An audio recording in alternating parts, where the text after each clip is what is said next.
You're welcome to the Wealthy Continent channel, a channel dedicated to the great people and continent of Africa. Remember, it is not the place that defines the status of the people. Rather, it is the people that defines the status of the place. As we continue our journey of financial literacy, we're going to be looking at the topic, sort out yourself first. You know, when people leave the continent, Africa, and travel abroad to other continents and other parts of the world, some people hear the feedback from home to say, wow, you are now in this country, you are now in this continent, you are doing fantastic. Remember us, don't forget us. And there's pressure, from back home. Because these people will tell them, now you have left us, you are now in a new continent, you are in a new country, we can see you are doing well, we can see your photos on social media. One of the things you have to know is that sometimes not what you see that you get. When you get to some of these countries, you can go to anywhere and pose and take photos and take pictures and post it. Now, that doesn't define anything about how you are doing. That doesn't tell people about, how your family is doing. You can pose and, post photos. Anybody can do that. Now, some people back home will be telling you, now you are in this country. Now you've left Africa. We know how much they pay. We know what they do. They tell you a lot about the country you are in as if they are living there. They don't think about expenses. They don't think about, whether you've settled down. They don't think about your immigration status. All they tell you is, now you've left us. You are doing well. Don't forget us. Remember us. I want you to know that you shouldn't feel guilty. You first find your feet. Make sure that you are okay. And when you are okay, then you can reach out. It is the strong that helps the weak. If you are weak, you can't do much.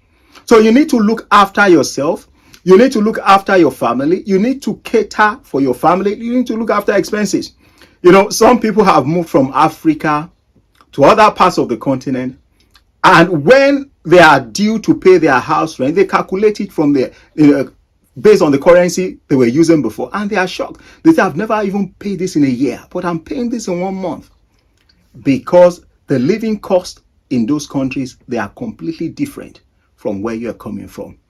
Don't feel guilty. Don't beat off yourself. And don't start taking decisions that will affect you negatively. Always make sure that you find your feet. Always make sure that you are in good shape. Always make sure that your family is in good shape.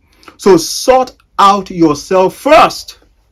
That's your priority before reaching out to others. It doesn't mean that you are selfish. It doesn't mean that you are sentimental. It doesn't mean that you've forgotten people. It just means that you need to do what is right first. In the order of priority, you need to get your acts together. So pay attention to your job. Pay attention to your business. Pay attention to your immigration status. Pay attention to your accommodation. Pay attention to your family. And when you can find your feet, when you are standing strong, then you can start reaching out to others. Also, it is important to know that you shouldn't present yourself as Father Christmas, sending money to people as if you are picking it on the floor. That is not reality. That is not true. And that is giving a false kind of hope to people. Because no matter how much you do, some people will never accept that is reality. So do what you can. Reach out when you can. But don't forget to look after yourself first. If you have been getting value from our videos, we would like you to consider subscribing to our channel, clicking on that like button, and sharing with others. Remember, a candle does not lose its value by giving light to others. Thanks for watching. We will see you next time.